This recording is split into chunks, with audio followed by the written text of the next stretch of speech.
Hello students. In yesterday class we have discussed what is the origin behind the magnetic material or magnetic behavior of paramagnetic materials and diamagnetic materials. So I think there is no confusion now. So to understand the magnetic behavior of the diamagnetic materials, we have used the concept of paired and unpaired electrons. So as there are paired electrons, they are just moving opposite to each other. That's why they cancel out their magnetic moments and final net magnetic moment is zero. And even when they are oriented along the or you can say that whenever we will put that diamagnets in external magnetic field, then they will try to orient themselves or align themselves opposite to the magnetic field there. So it means that they oppose the magnetic field whenever we will put that in external magnetic field. Next and second term is for the paramagnetic material. So as in paramagnetic materials, there are a large number of unpaired electrons. So that unpaired electrons possesses magnetic moments individually, because there is no other electron to cancel out their magnetic moment. But as a whole, if you will see all the material, then as randomly they are oriented when no field is applied, then the net magnetic moment is zero, but yes, individual magnetic moment is there present. But whenever we will put the paramagnetic substance in external magnetic field, and that time they are trying to align themselves along the magnetic field, so they support the magnetic field in which they have put on. And ultimately at a strong magnetic field and low temperature, they achieve a saturation value where all the domains, or you can say all the magnetic moments are aligned there. Next one, here the origin that we have to study today, that is for the ferromagnetic materials. So we can say that what is the origin of ferromagnetism. So this topic we will study today first. So for the case of ferromagnetism, here a theory that was given by the Weiss, and according to the Weiss theory we will explain the ferromagnetism here. As for the paramagnetism, we have used a theory also, that is Langevin theory, and here one more theory you will study here. So actually Weiss just supposed a new concept to understand the behavior of the ferromagnetic material whenever we will start to study their magnetic field or magnetic dipole moment or their magnetic just behavior. So here, as you know, that ferromagnetic materials like we have cobalt, nickel and iron, such kind of materials we have, and individually these materials have already a large dipole moment, means they carry individually a large dipole moment. So each atom, as they are carrying large dipole moment, then they interact with their neighboring atoms there. So due to the interaction of the neighboring atoms, all the dipole moments try to align themselves along the neighboring atoms the dipole moment direction. So here some regions are formed in such a way, means in some small regions they are aligned in some direction, again in some small regions they are aligned in some direction. It means that now the electrons that are electron in atom that are not individually aligned like the paramagnetic material, but yes, whole of the atom that are aligned and their magnetic moments are aligned along with some other neighboring atoms in a same direction. And again if you will see, means here the group you will see different groups, they are aligned in different direction. So let's see what is the concept of domain. Actually that small regions are known as the domains here. So this is also called the domain theory. To understand the ferromagnetism or Weiss domain theory, we have called this also. So for this case, suppose this is our whole of the sample for a ferromagnetic material. So in this sample, a number of regions you can just draw here. Suppose here the number of regions we have here in such a way, these are, you can see that small regions, we have random small regions, and in these small regions so many number of atoms are lying here, and every atom, as for ferromagnetism, they are already possessing a large dipole moment here. So they are interacting with the neighboring atom and try to align themselves along same direction. So in a domain, all the atoms that are lying, that will be aligned in the same directions here. So if in this domain they are aligned, then they will align in this direction. Means in any direction you can see here, they are aligned here. So in such a way, alignment you can understand for each and every domain here.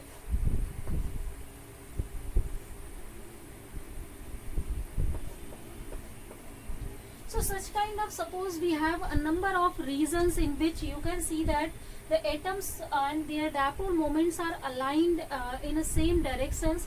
But yes, if you will see whole of the sample, then that time one domain will cancel out the magnetic moment of other domain. So net magnetic moment is zero if we have not applied any field to it. But yes, individual the magnetic moments for every domain, that will present here, and that will try to align all other atoms here in the same directions. So these small reasons that you are seeing, that are called domains here. So this is the concept of Wills that explains the ferromagnetic material and their behavior here. So I think this is now clear what is the domain theory, what is the Curie, what is the Wills domain theory here to understand the ferromagnetism. Next one is here, if the external magnetic field is now present, then in external magnetic field all these domains are aligned in the same direction as in the direction of the magnetic field. Means if there is the presence of magnetic field, then all the domains will be aligned in the same direction. In such a way, like you can just make in external magnetic field their direction. Just wait one. So here suppose now external magnetic field that is present in this direction. So all these domains were trying to align themselves in the same direction as the magnetic field direction here. So it means that all the domains or all the magnetic moments, they will align themselves in such a way, and a strong magnetic field or a strong magnetization that will be produced inside the ferromagnetic material. So as all the domains that are aligned, so here two concept actually is applicable for the alignment of the domain in the external magnetic field. So here one thing should be clear, as whenever we will apply here magnetic field, then in that magnetic field, even for the small magnetic field, these ferromagnetic materials try to align themselves along the field, and at a something, a strong value or some value, they will just aligned they are all the domains in the same direction. So strongly they are attracted by any magnet, they are strongly affected by any magnet or magnetic field that is present somewhere are present, you can say that, in the surrounding of this magnetic material. Next thing, as in the properties we have discussed, they start to move, or their domain tries to move along from the weak to strong magnetic field, because they are attracted by the strong magnetic field, then obviously they will try to move along that way. So here all the behavior of the ferromagnetic materials we have just discussed here by the help of domains theory successfully. Now I think that is now clear. Next one is here, as I told you here, the alignment of domain, that is due to the two reasons here. So any of the reasons can be applied here, and that is applied on some conditions. First condition, whenever the magnetizing field here that we have used to magnetize this ferromagnetic material, that is weak. So if this kind of field is weak, then that time these domains align themselves by increasing or decreasing in size. So where the domains that are in the direction of the field that is applied, that growing up in the size, and the domains that are opposite to the direction of magnetic field or magnetizing field, that decrease in size. So due to the increment or decrement of the size of these domains, they are trying to align themselves. So let's see how can they be aligned here.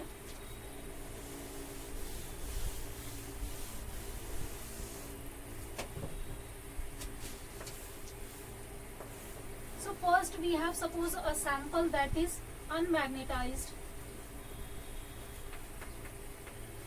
This is an unmagnetized sample, and in this unmagnetized sample we have such kind of domains.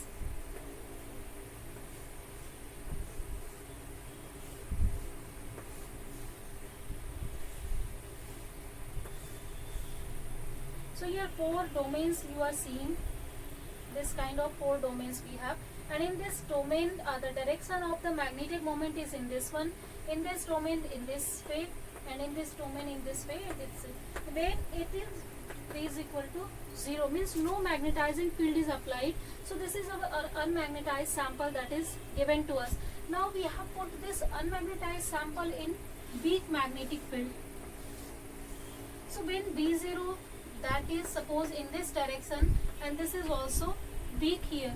So for this case the size of the domain that is in the direction of B. So if you will see this domain is in the direction of B, then that time this size of this one will be increased here.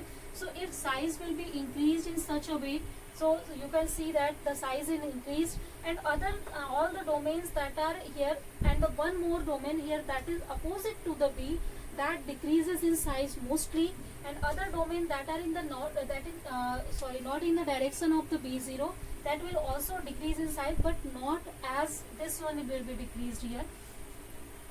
So you can see that in such a way we will have now for the domain, and we can now make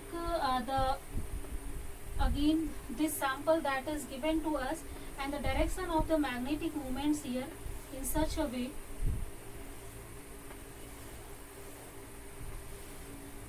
So here you can see that by growing this domain size, most of the this magnetic moment or most of the atoms aligned their magnetic dipole moment in the direction of the magnetic field. Even B0 is weak here.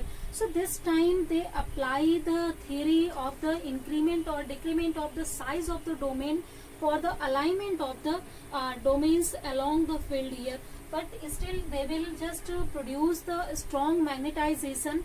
But here also some of the magnetization that will be in different directions also, and that will try to reduce its value. So in weak magnetic field, some domains are magnetized or aligned even against the field, but still most of the domains you can see that here they are magnetized along the direction of the field here.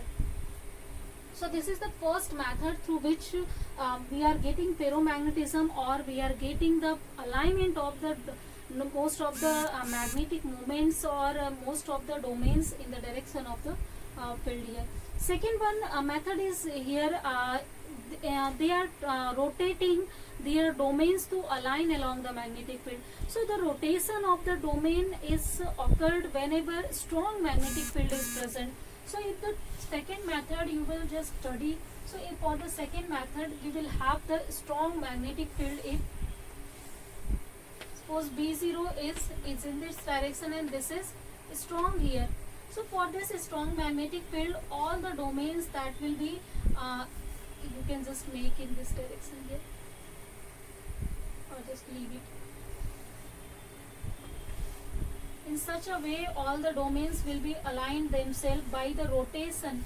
So it means that here if you will see this unmagnetized domain, so here this direction that will try to rotate and that will try to align in this way, and again this domain will also try to rotate it and align in this way, and this domain just rotate it 180 degree to align in this way. In such a way the direction of the domain is now you can see these are aligned along the magnetic field here. So strong magnetization we are getting in ferromagnetic material whenever strong magnetic field is present here. So here the method is applying for the ferromagnetism, that is rotation of the domains here.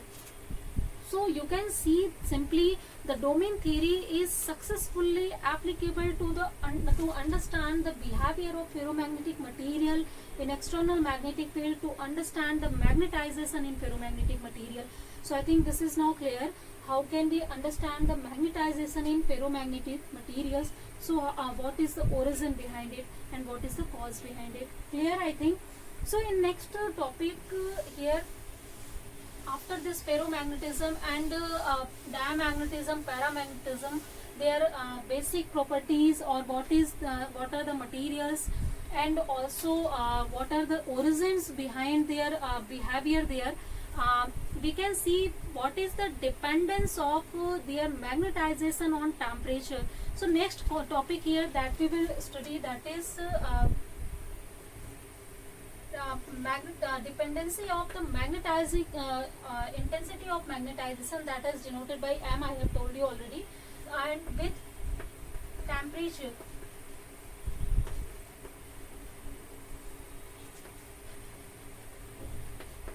So let's see the variation of magnetization with temperature. Magnetization means the alignment of the domain along the field. Greater will be the alignment of domain along the field, greater will be the magnetization inside it. Reason again, if I will tell you, then that time you can see the total magnetic field is achieved by two methods. Here two factors are here responsible for the total magnetic field of any material. One is the magnetizing field, second is magnetic induction. So greater will be the magnetic induction, greater will be the total net field. So on the application of this magnetizing field, in which material BM will be greater, that material will be more suitable to produce the magnetic field or to use as a magnet here. So this BM that is due to the magnetization, due to the alignment of the magnetic dipoles here.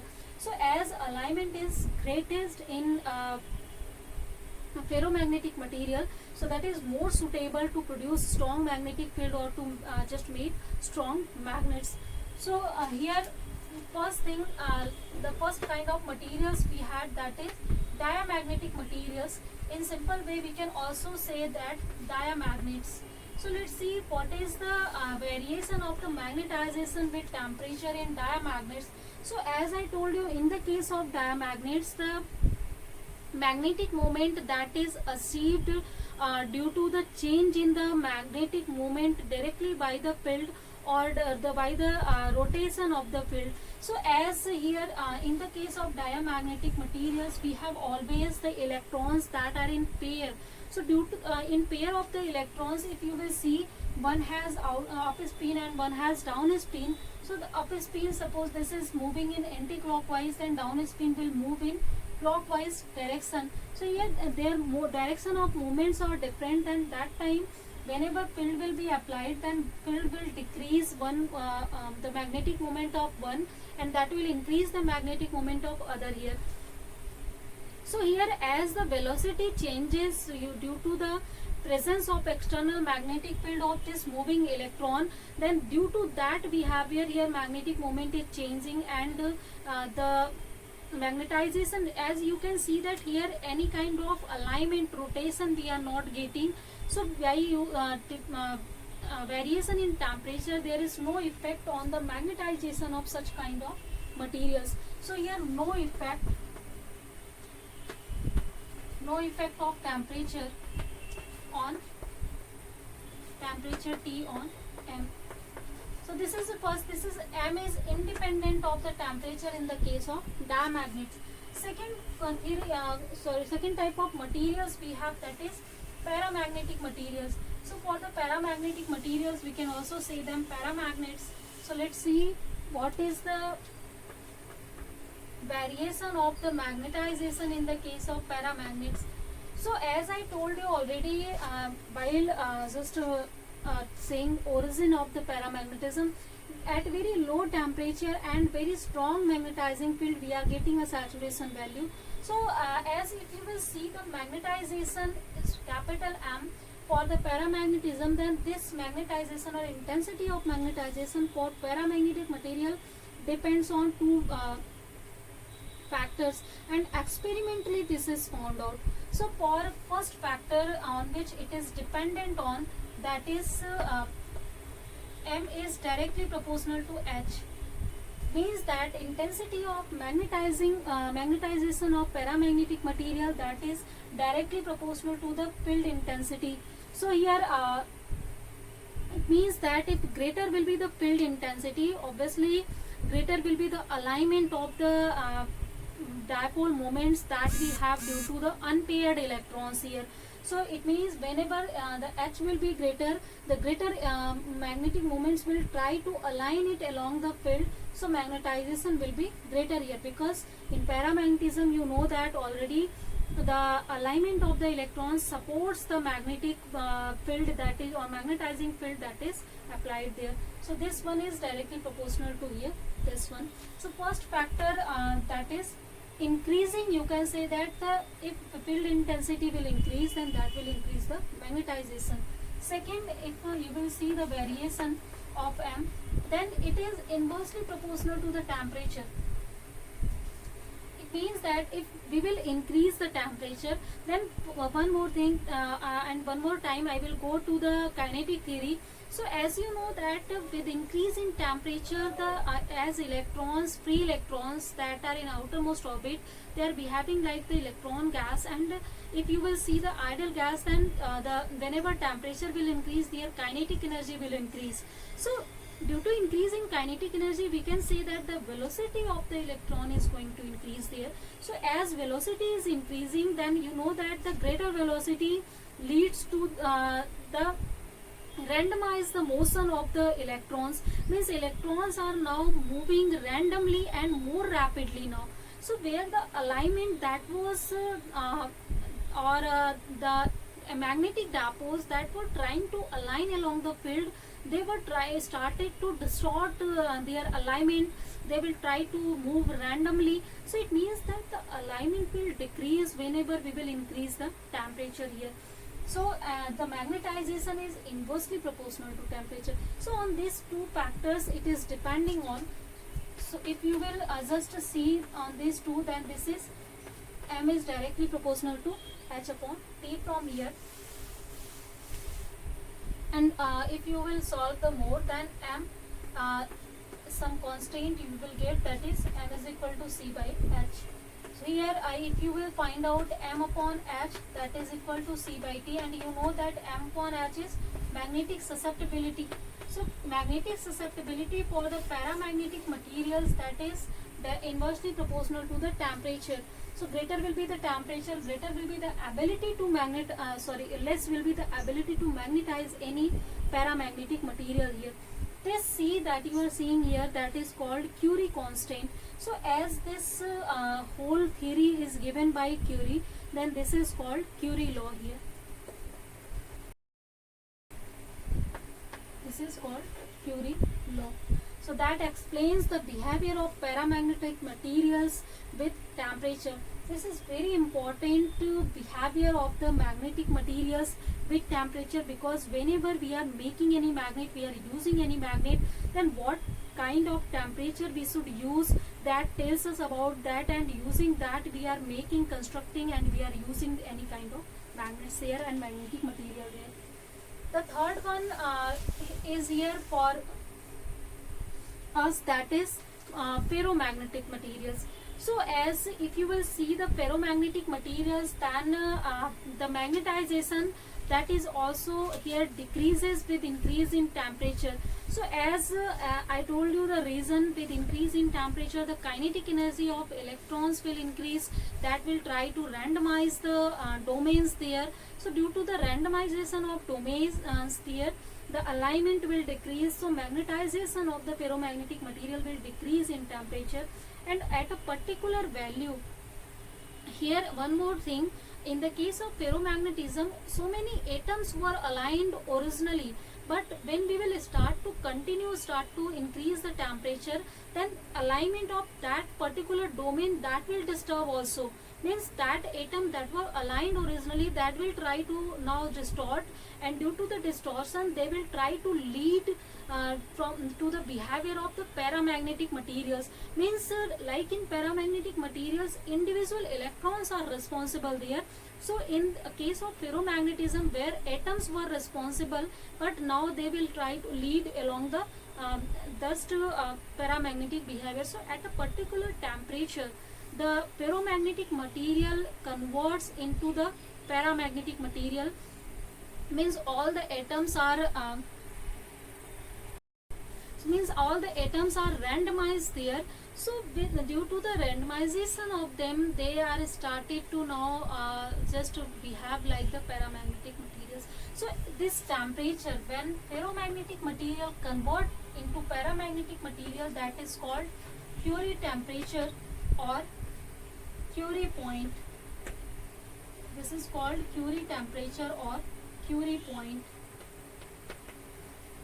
So it means that above this Curie point, any ferromagnetic material will behave like the paramagnetic material. Below this temperature, this ferromagnetic material will lead to be in paramagnetic behavior. And in the way of a paramagnetic material, you will say the paramagnetic materials always be in paramagnetic behavior whenever the temperature is above Tc, but whenever temperature will below the Tc, then that time they will lead to be in converting ferromagnetic material. So if the question is asked when ferromagnetic material can be in in paramagnetic material, then above Tc. When paramagnetic material can be converted into the ferromagnetic, then below Tc it will be converted into that. It means ferromagnetic and paramagnetic materials, they are related to each other. So the Curie temperature and Curie law, that is needed to modify here, and there a need to just introduce the Curie temperature constant there, concept there. So the Bess modified this law, and that's why later this law is known as Curie-Bess law, and also it is called modified Curie law. So according to the modified Curie law, the magnetic susceptibility of the paramagnetic material is given by now some T minus Tc, and where T is greater than Tc. So whenever T will be greater than Tc, then that time this whole of the material will behave like the paramagnetic material. And if you will just if T is equal to Tc, at that time the susceptibility will be infinite here. Means it is a saturation point, or it is the point where the material will have both types of behavior, paramagnet and ferromagnet. And whenever it will be below the Tc, then that time this material will convert in the ferromagnetic material. So from here, one thing you can see, the chi m, that can be have value positive, negative and 0. So this value will be positive for paramagnetic material. So this is a very important concept also. By using this concept, you can categorize magnetic materials. If so many samples are given to you, then if you have to find out which sample is diamagnet, which sample is paramagnet, then you can categorize it by using this value here. So as this chi m is magnetic susceptibility, so if you will see the list of magnetic susceptibility of the samples that are given, so if you are seeing this is positive, from here you can see the paramagnetic behavior we are getting whenever the temperature is greater than the Curie point. So it means that T is greater than Tc, then this whole term will be greater than 0, and if it's positive, then it's paramagnetic. So for the paramagnet, susceptibility is positive. For ferromagnet case, the temperature should be below this one. So whenever temperature is less than Tc, then that time this T will be less than Tc, means this whole term will be negative. So this magnetic susceptibility is negative for the ferromagnetic material. So this behavior that helps us to distinguish the magnetic materials that are given to us easily by using the susceptibility concept or Curie temperature concept. You can understand that also. So I think now the concept that we have studied today, that is now clear. Mostly we have studied what is the origin behind the ferromagnetism. Secondly, we have seen what is the variation of intensity of magnetization of different material with the temperature. So in the case of diamagnets, that is not varying with temperature, so it means that the magnetic susceptibility that will be staying there. And in the case of paramagnets, their magnetic susceptibility is positive. For the ferromagnets, that will be negative here. So clear, I think there is now no confusion. So as if all these topics are now clear, then let's end the class here, guys. In next class we will study the next thing, mostly the properties of these kind of materials. We will see that in next class. So for today, just understand all the topics and try to again study the variation of magnetization with temperature. That is very important terms for the solid state physics and for the magnetic materials. Now let's end the class here.